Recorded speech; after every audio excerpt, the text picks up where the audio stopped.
welcome into the latest edition of the Pump Fake.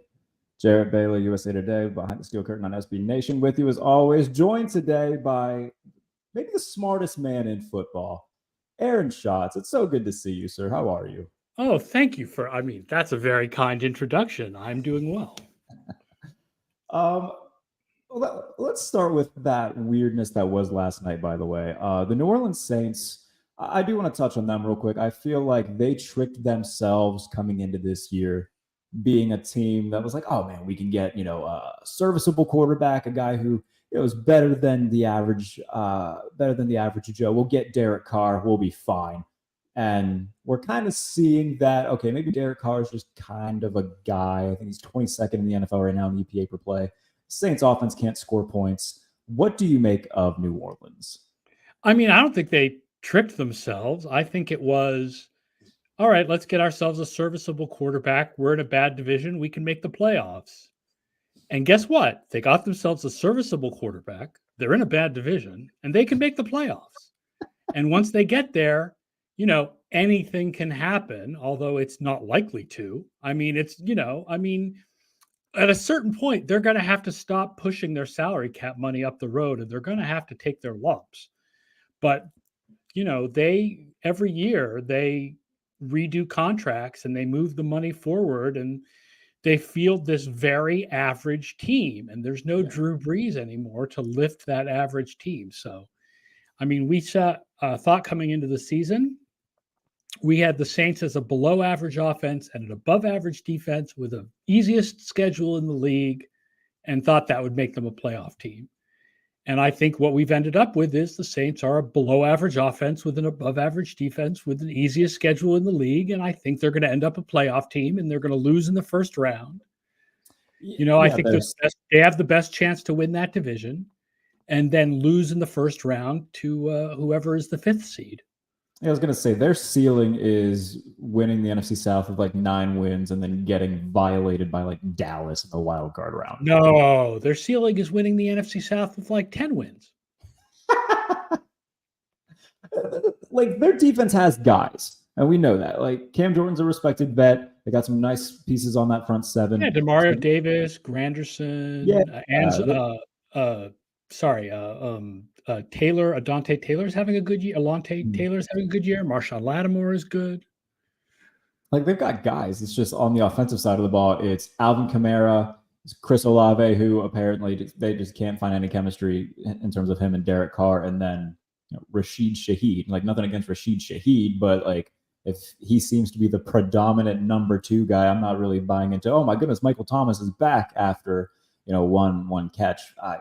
They're having all kinds of offensive line problems, like a lot of teams in the league. I mean, if there's any lesson of this year between the preseason and the first 6 weeks of the regular season, I think what we've learned is offensive line is not a deep position.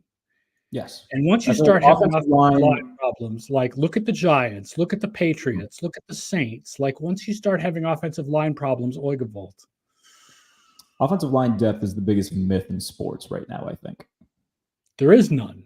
There's no such thing. It doesn't exist. Either you got 5 guys that you can rely on, or you're going to have to turn to somebody who's not very good and going to get beat by, really good defensive front sevens. Like they had Andres Pete last night. He had to move to left tackle, and Josh Allen was beating him up. And then you have a bad guard because your guard moved to tackle, and it's just a mess. We'll flip to the other side because Jacksonville, the worry coming in was, okay, how good is Trevor Lawrence going to be on the bum knee? He looked fine. How do I want to say this about the Jaguars?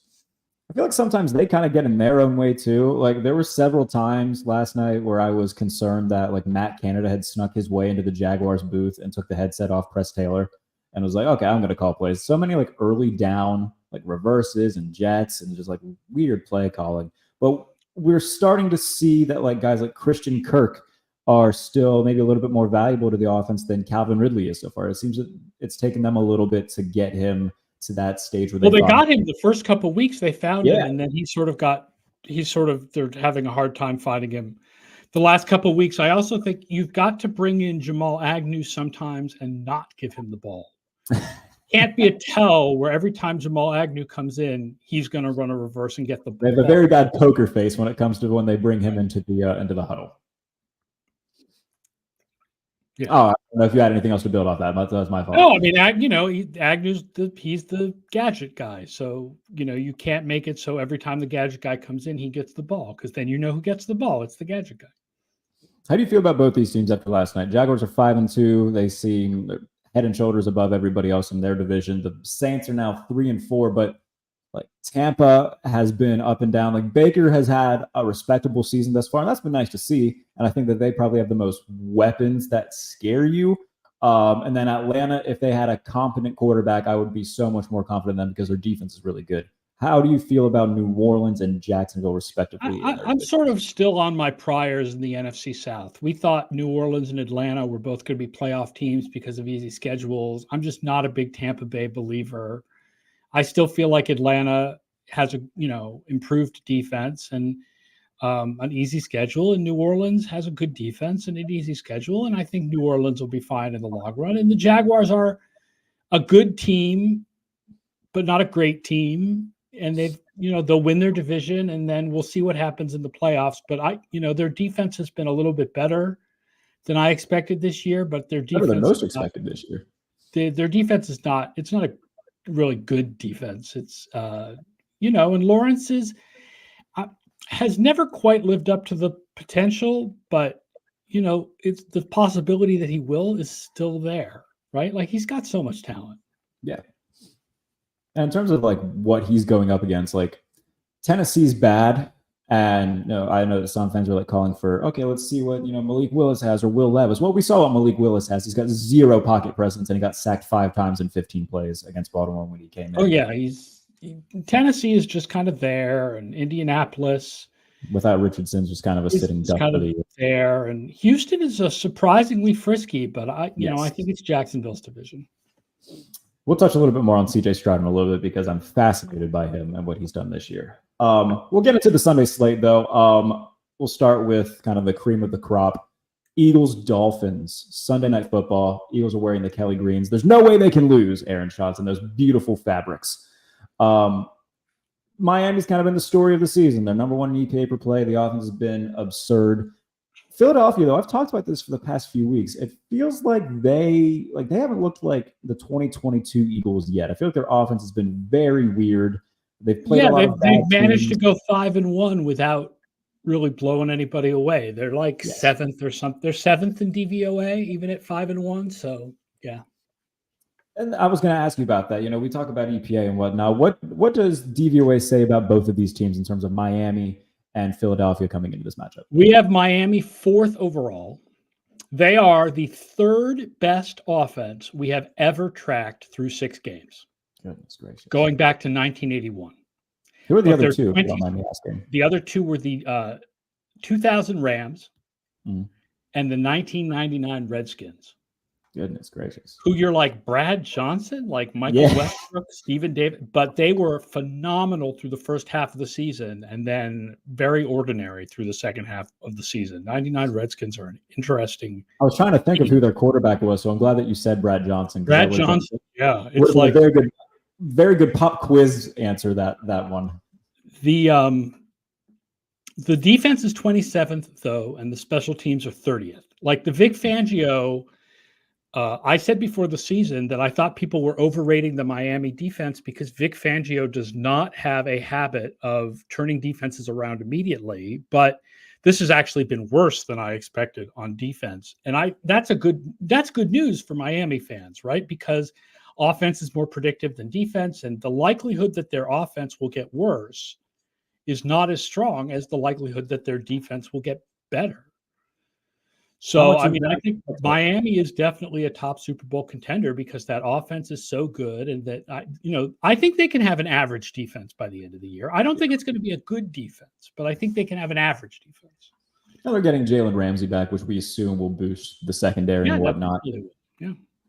How much of it has been because the change in philosophy has kind of been the talking point with this defense, where Fangio's not going to send a lot of heat. He's going to rely on the front four to win outright. And they've got like Jalen Phillips is good, Bradley Chubb is good, Wilkins on the inside. Like those are good pieces. how much of the change in philosophy do you think has impacted them? Not just outside of the Ramsey injury. How much do you think it's just, okay, we need to figure this out, from a complete change of what it was last year? My feeling is always by the time we get into October, you should have your new scheme figured out. You had preseason and you had camp and you had September. And the secondary is just not playing that well Right. this year compared to some Cater Co, who was really, really good last year as a rookie, not so good this year. They're doing a bunch of weird things with him, though, aren't they? Like they're moving him all around the defense and whatnot, and I think he's predominantly playing at a spot where he's probably not best suited for. I think once Ramsey comes back, like the parts click back into place a lot better, So, like I said, I think Miami's defense will get better. It's not going to be what people thought. People are like, "Oh, the Miami could have a top 5 defense. They've got so many talented players." That's not going to happen, but they could. Their linebackers as well also aren't very good.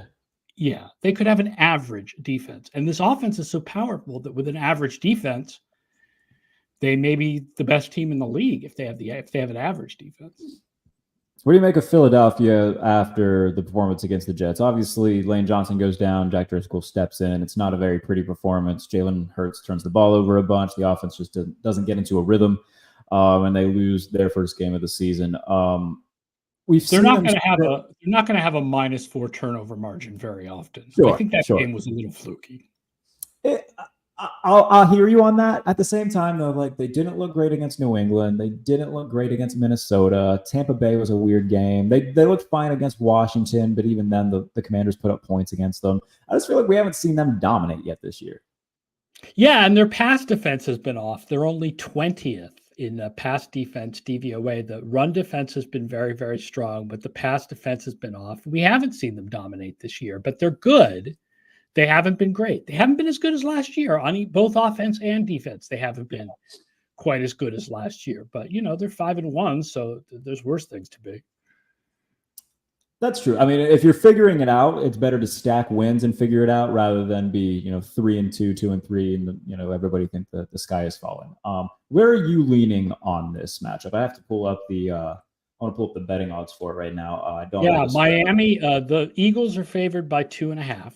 That sounds about right. And I like Miami. It's at the Eagles. Yeah. So that line seems off to me because I think the Dolphins are the better team. If you think of about 1.5 points, at this point, home field advantage is not worth what it used to be. It's worth more like 1.5. I think the line should more be Eagles by 1, not Eagles by 2.5. And I like the Dolphins. I think one of the interesting things is that the Eagles' run defense is really, really strong against inside runs, and the Dolphins run outside a lot with all that speed. And, having the big uglies in the middle, like the Jalen Carter, Fletcher Cox, and whatever, that's not going to help them stop those outside fast runs where you've got like one dude is jet sweep and another guy comes this way, and then they hand it to this guy going this way, and you don't know where the ball is. It's like 3-card Monty. In terms of the rest of this slate, I think that Detroit and Baltimore is another one that really has my eye. The Lions have been fantastic this year. They're 5th in the league in offensive EPA per play. Jared Goff, Aaron Schatz. Let's talk about Jared Goff, because if you look at his last 17 games, 29 touchdowns, 4 picks, he's playing amazing. And for all the people that are saying, oh, Brock Purdy, MVP candidate, Tua Tagovailoa, MVP candidate, if you're saying those two are MVP candidates, you have to say Goff too. Goff's in the same boat. Yeah, he's very similar issues. Yeah. So I'm loving what I see from Detroit. I think right now they're the second best team in the NFC. Baltimore feels wonky to me, and they felt wonky for the past 3 years. Like offensively, outside of Lamar, who's scaring you? Zay Flowers has been good, but they don't have any juice, in my opinion. He's handing the ball to Justice Hill and Gus Edwards. Odell Beckham for the 3 plays a game that he plays before he inevitably goes down with injury. Rashad Bateman hasn't been very good.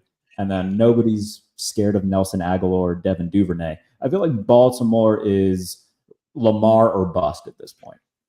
Yeah, everybody does. I mean, we have the Lions as the number 2 team in the league this year. We have them behind only San Francisco. So they've been fantastic, and they've been very well balanced, right? They can run, they can pass, although their running backs are all injured for this game.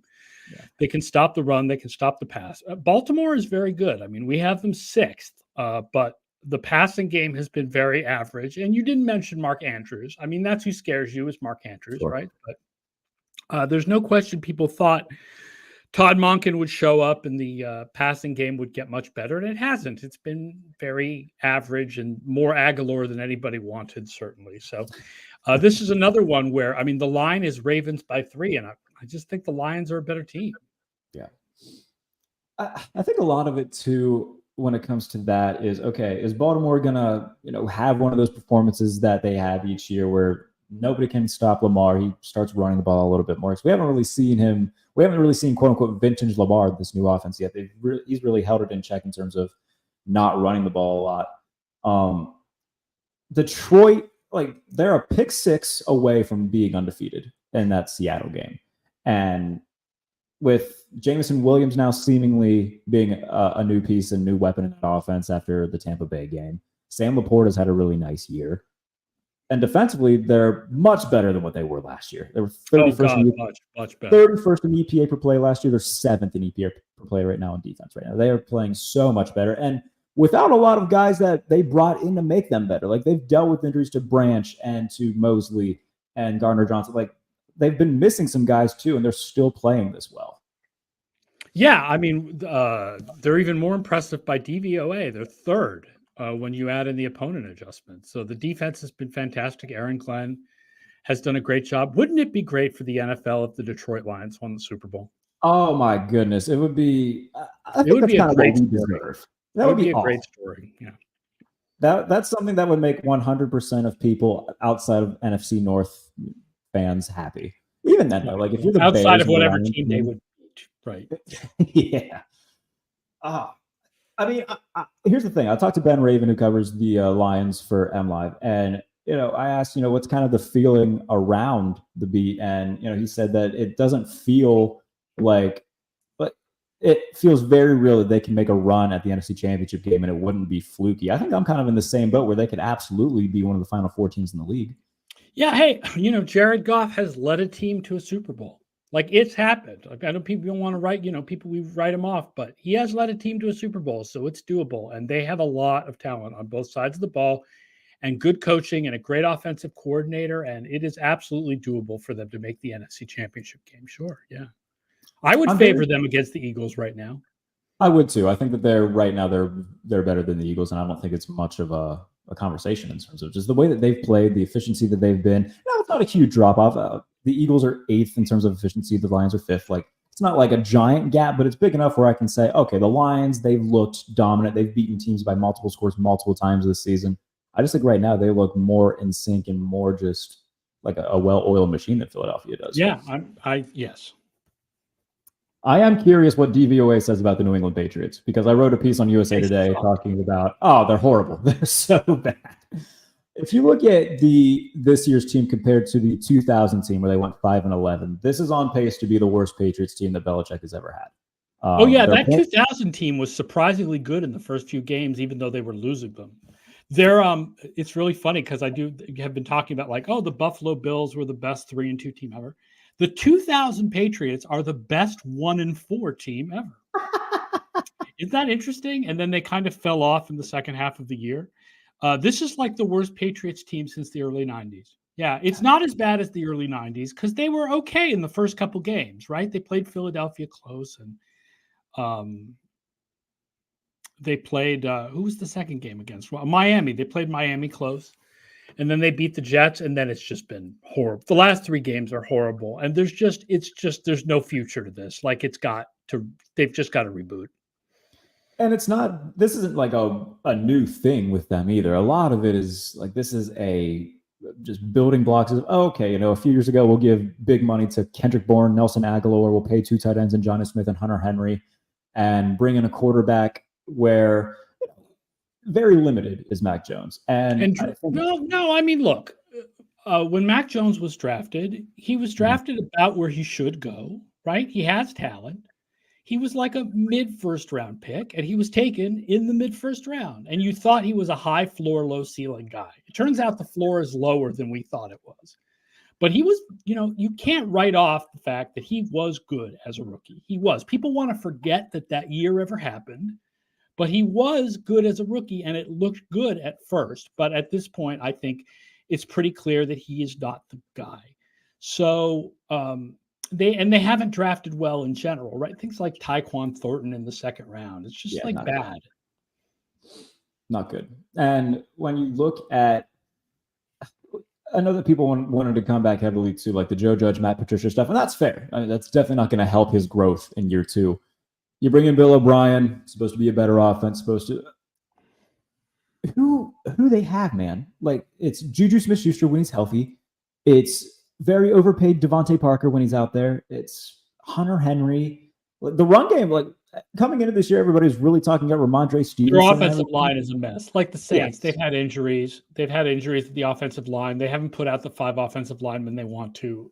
Their offensive line is a mess. That's hurt the running game. You know, the most dangerous receiver is Kendrick Bourne, who is not a wide receiver 1, even though he's underrated. It just is not good. Defensively, too, like they've had injuries to like Christian Gonzalez being lost for the year. That hurts a lot. Even then, though, like defensively, look at success rate. They've still been relatively okay. It's just that they're on the field a lot more than they should be. Yeah, but people were talking before the season about, oh, this might be a top defense. It was never going to be a top defense. And with those guys injured, it's an average defense, but it's a bad offense. And they're the worst team in the league on special teams, which is a shock because that's something that's so important to Belichick. And this is the second straight year they've had the worst special teams in the league. Do you think that the game is passing Bill Belichick by?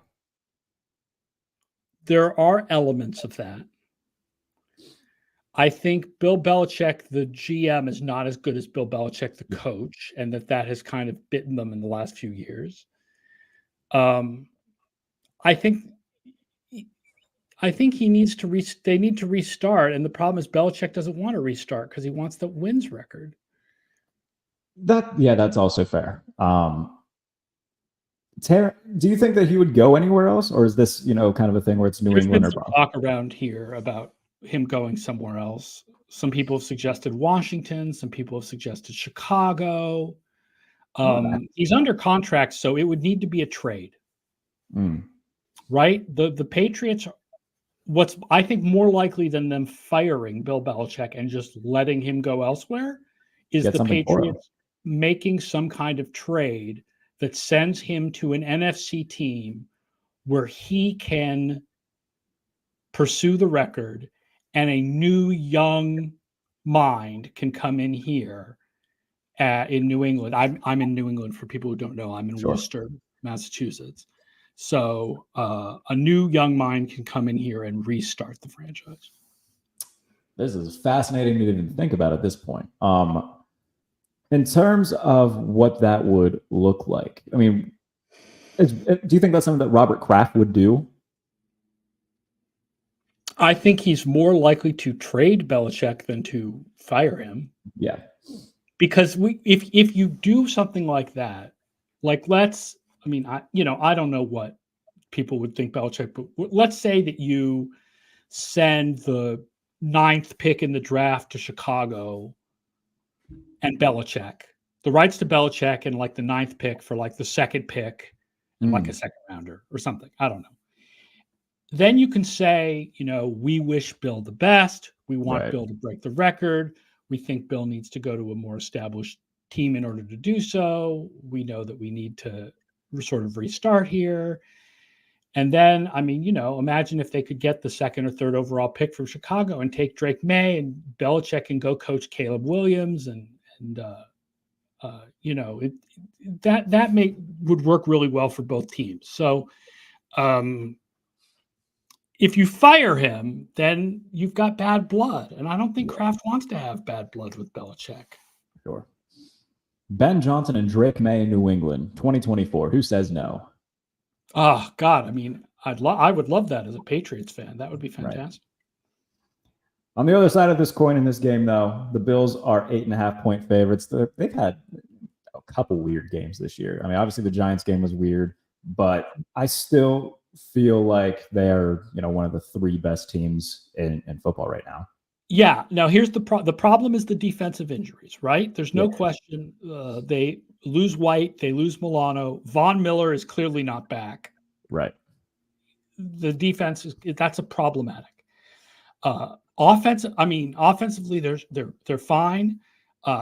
They have had some huge wins, right? Like last week against the Giants was a bad game, but their game against the Dolphins is the number one single game of the year based on They beat the Dolphins by 4 touchdowns. Yeah, there's the number one best game that any team has had by a lot when you adjust for the quality of the opponent. So, when the Bills are firing on cylinders, they can absolutely win it all. But, there's no question that their chances are much less than we thought they were before the season started because of Miami being so good and therefore the Bills, more likely to get a wild card, and because the defensive injuries are a problem.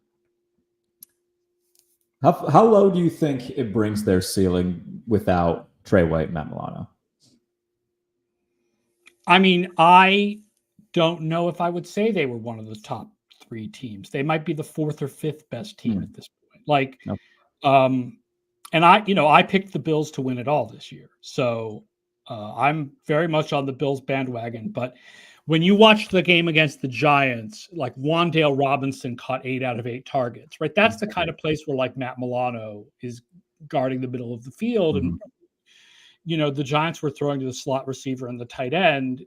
You lose Milano. And, I'm definitely in the analytics world of believing that off-ball linebacker is not as important a position as other positions on the defense. But if you have a top off-ball linebacker, it does matter.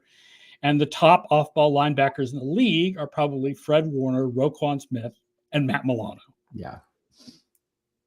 I think the Bills are going to be fine. I still think they're going to have a deep run in January. It's just been – they have been the biggest thing keeping them from a deep run in January is that they'll run into Kansas City or Miami. Yeah. They're probably going to have to beat both Kansas City and Miami. Yeah, I'm trying to think of a scenario where they would only have to run into one of them. It's hard to find one, though. The best scenario for them to run into one of them is for Miami to be upset or Kansas City to be upset in an earlier round. They're probably going to have to beat both of them in the playoffs. That'd be a hell of a run, though. If you want to talk about establishing a legacy for Josh Allen, beating both Miami and Kansas City on the way to winning a Super Bowl, that's beating Miami without Milano and White would be a heck of a do.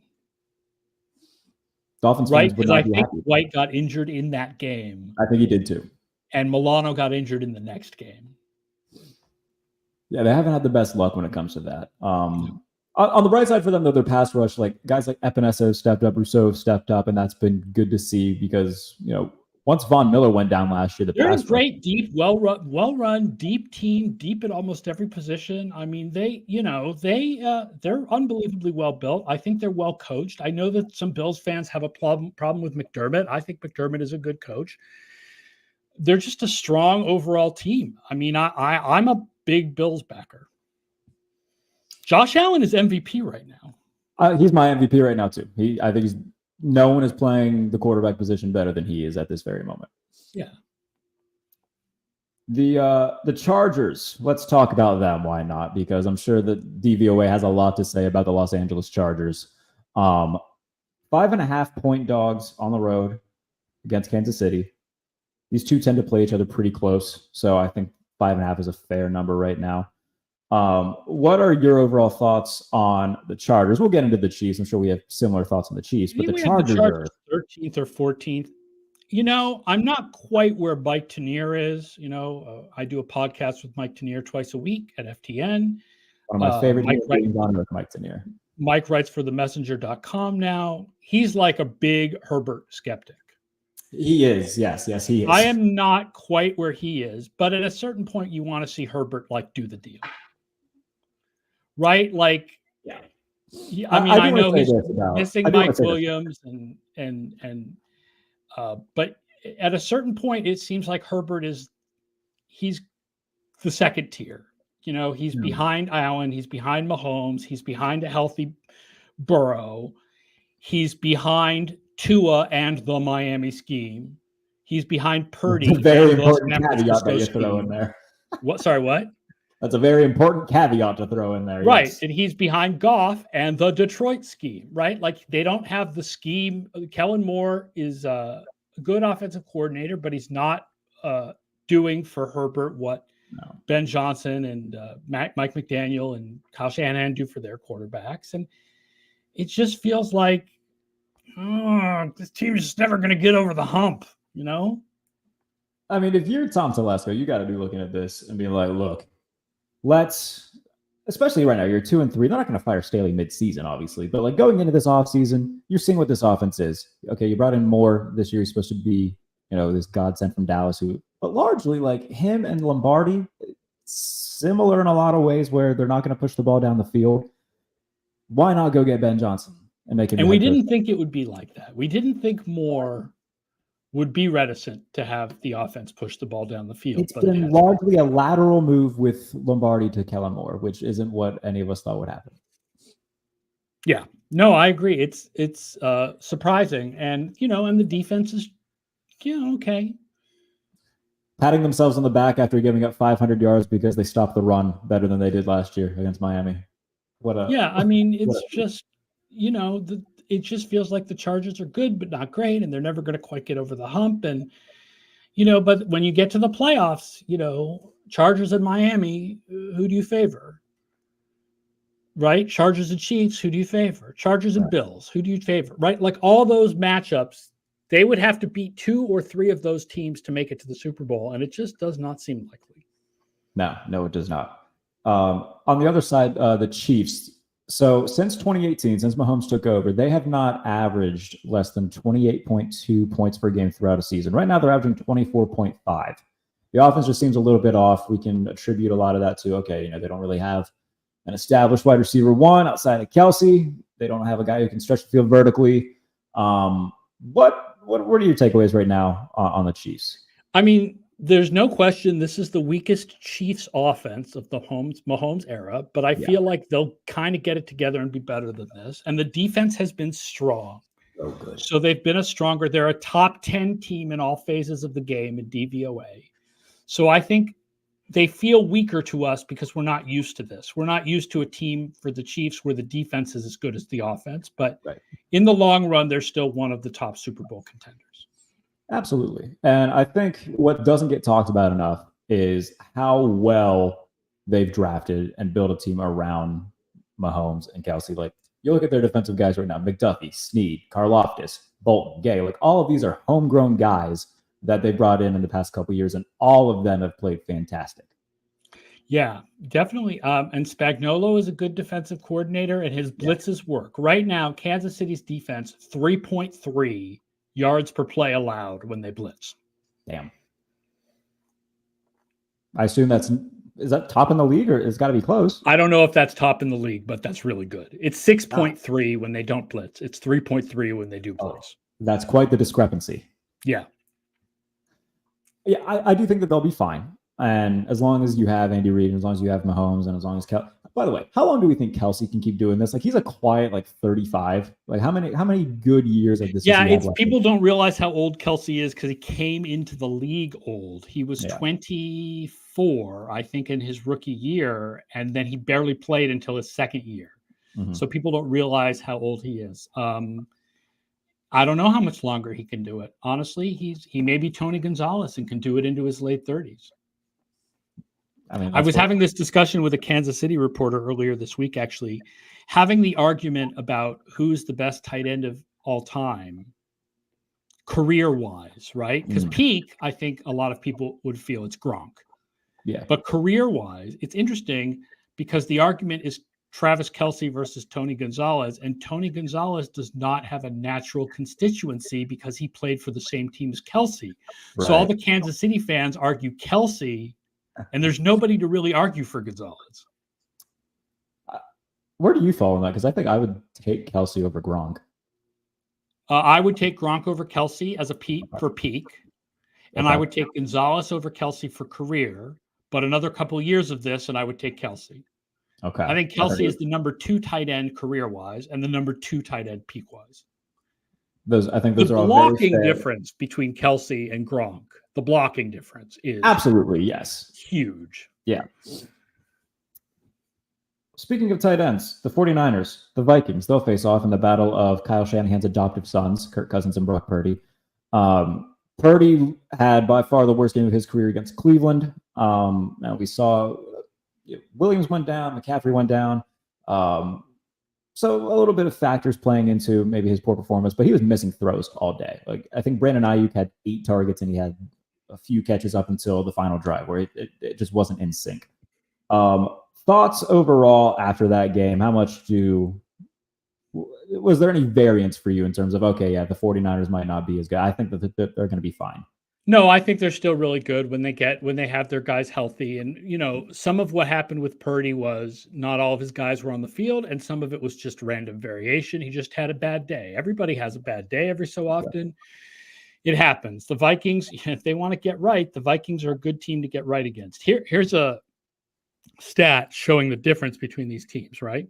Okay. The worst down and distance combo, not down and distance, down and play combo for San Francisco's offense is runs on third down. They are 9th in DVOA. Okay. The best down and play combo for Minnesota's defense is runs on third down. They're 10th. So the place where the 49ers offense is worse is better than the place where the Vikings defense is at its best. That's crazy. That is absolutely absurd. The Vikings, look, I know that, last year and coming into this year, it's like, they're not going to sustain 1-score wins again and 13 wins I don't think anybody expected that. But right now, man, Flores is, God bless him. He's living and dying by his sword and he's blitzing like hell.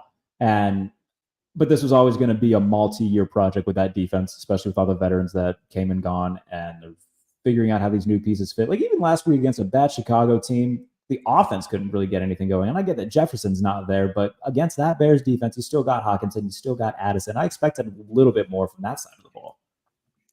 Yeah, they're a very average team. Last year our ratings probably had them lower than they really should have been, but they're probably a little better this year when Jefferson's healthy. Now that Jefferson's not healthy, they're not, but it's not impressive. That's one of the things about the Lions. They're running away with that division because the problems of the other teams in that division.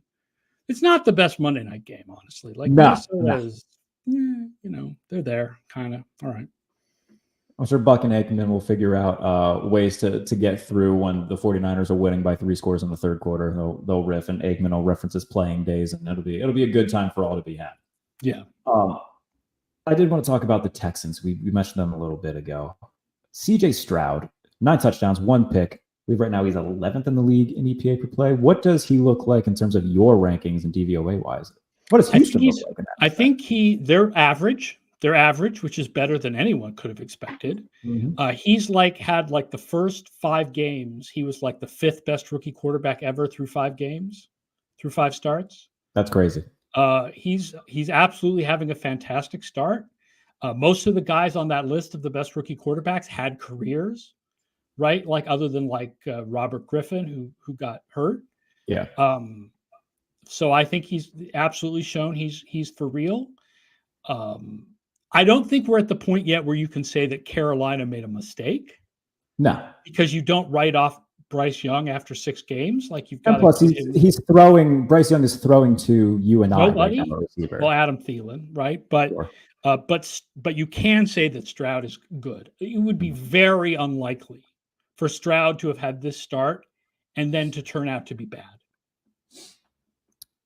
And he's doing it by throwing to no offense to Nico Collins, but it's not like he's one of the most. Nico's having a great year. Nico's having a fantastic year. Robert Woods is over the hill, and Tank Dell, the rookie out of Houston, is a rookie. Yeah. And the tight ends are not really special. Dalton Schultz. Yeah, Dalton Schultz is not really special. I understand they gave him a nice contract, but he doesn't move the needle for me. How much of that was just he was the Cowboys tight end? He had a lot of limelight last year because he played for Dallas. How much of that was just we'll bring him in? Yeah, and let's bring in a veteran tight end to help the rookie, and listen, we got on them for the trade, and I still feel the trade was a mistake. But Will Anderson has been great. Yeah, and one thing nobody said was, they traded next year's first to move up for Will Anderson. Anderson and Stroud are going to be bad. It's just we felt they gave up too much. And I still feel they gave up too much value to move from Lucas Van Ness to Will Anderson. That the value they gave up is not worth the difference between those two players. But there's no question Anderson is special, and he's played very well. And Stroud is special, and he's played very well. And good on them. And D'Amico Ryans has done a good coaching job. He won't win Coach of the Year because at this point it'll either go to Mike McDaniel or Kyle Shanahan because of the offensive scheming. Yeah. But D'Amico Ryans has done a good job. What were your expectations of them coming into the season compared to what you think that they could do now? Sorry, say that again. What were your expectations for what they would do coming into this year? Well, that they would be like one of the worst teams in the league. I mean, you can't expect rookie quarterbacks to be good. No. The expectation, even for the highest drafted quarterbacks, is that it'll be like what Bryce Young is experiencing. Right. And I just, and so once you've got their defense was bad last year, and the quarterback you have to expect is going to struggle as a rookie. And so you're like, it's going to be one of the worst teams in the league. This is the most surprising team to me compared to my expectations before the season. I'm pulling up their schedule right now because I want to. They're sitting at 3-3 right now. Their next 3 games: Carolina, Tampa Bay, Cincinnati. I think that they'll beat Carolina. I think they'll beat Tampa Bay, and I think that Cincinnati, depending on what version of the Bengals shows up, that's kind of a toss-up. Is there a chance that we can see Houston make a run at like the 7th seed in the AFC playoff picture? Sure. Yeah. I mean, average teams make a run at the 7th seed all the time. So, I think good on them. They've done a good job. As the resident Steelers fan, I do need to ask you about the Steelers offense and what you think of them, where they fall DVOA-wise, because my goodness, man, I make my living talking about Matt Canada, which is unfortunate. Because I can't do it anymore, Aaron Schatz.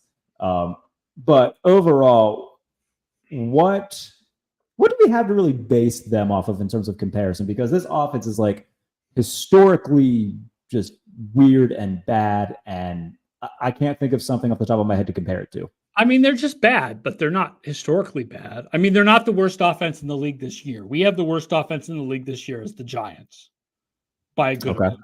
Okay? As bad as the Patriots have been, as bad as the Steelers have been, the Panthers, like the Giants have the worst offense in the league this year. But yeah, I thought the Steelers would be better than this. Yeah. And their offense seems, the funny thing is the lack of play action. It's been a Steelers thing for years and years. It goes before Matt Canada. Yeah. Right? Roethlisberger didn't like to use play action. And then Roethlisberger got hurt for a year, and Mason Rudolph and Duck Hodges weren't using play action. And then they got a new offensive coordinator and he didn't use play action. Like, what is the deal with Pittsburgh not using play action? I don't understand it. Yeah, so Canada doesn't use it. Randy Fiegner didn't use it. Todd Haley used it more, but if I had to guess, probably still less than the league average. Steelers have been at the bottom of the league for years and years and years. And the offensive line's still a problem. Like, they got a little bit. They brought in Isaac Samala from Philadelphia over the offseason. Right. I mean, the fact that the rookie left tackle didn't win the job. I mean, he's had to play because of health issues. And he looked good last week when he played, and they're still turning the keys back over to Dan Moore, which is a big head-scratching move by Tomlin. We thought Pickett should improve a little bit in his second year. He hasn't really improved. But I think there's a lot of parallels between the Steelers and the Patriots right now. I'd say that's true. That's true, going to the fact that the defense still has some stars and the defense still makes some waves for both teams, right? The Patriots stars got hurt, but the defense still makes some waves for both teams. What, in terms of things that you're going to be keeping a close eye on this weekend, what sticks out to you the most? Maybe anything that we haven't talked about yet, or just, anything that you're keeping a close eye on in general. I mean, to talk about the Steelers means talking about the Rams, right? How real are the Rams? Like, if you go by priors, and our numbers suggest at this point priors are still half of like how you should rate teams. the Steelers should be better, right? Based on what we knew going into the season. But the Rams are 5th in offensive DVOA this year. Their defense has been better. Ahkello Witherspoon has been one of the top cornerbacks in the league. Like, where did that come from? So I think what's interesting about the Steelers game is not the Steelers, but the Rams. Like, what can the Rams really do? Who really are the Rams? And yeah, that's interesting this week. Aaron Schatz, thank you so much. This is the first time we've ever done anything together, and I've been wanting to for a very long time. I'm going to tell you the same thing that I always tell Tanir and Doug Farrar, not to date you or anything. I think I told you this when I first met you. I grew up reading you, and I grew up watching you, and to be able to do this with you is very cool. I've been doing this a long time. For folks who don't know where to find me now, by the way, now that Football Outsiders is defunct, I'm at ftnfantasy.com/DVOA. That is where you will find my content and my numbers. And by the way, the best statistical analysis in football today. And it makes me a smarter writer, makes me a smarter analyst, and it makes fans smarter. So go and subscribe to FTN Fantasy DVOA from Aaron Schatz. Aaron, I can't thank you enough for doing this. I would love to do it again very soon. Thank you so much for coming on today, sir. Thanks for having me on. Everybody, thank you so much for tuning into the Pump Fake. What you can get from me this week, the aforementioned piece on USA Today about the Patriots. I'm doing another one on the Saints today, and then all the stuff from behind the steel curtain as well, Steelers-wise. You know where to find it. And then next week, we'll be back to recap Week 7 on Tuesday, talk about Week 8 later on in the week. You know how it goes. Thank you so much for tuning into the Pump Fake. See you next week.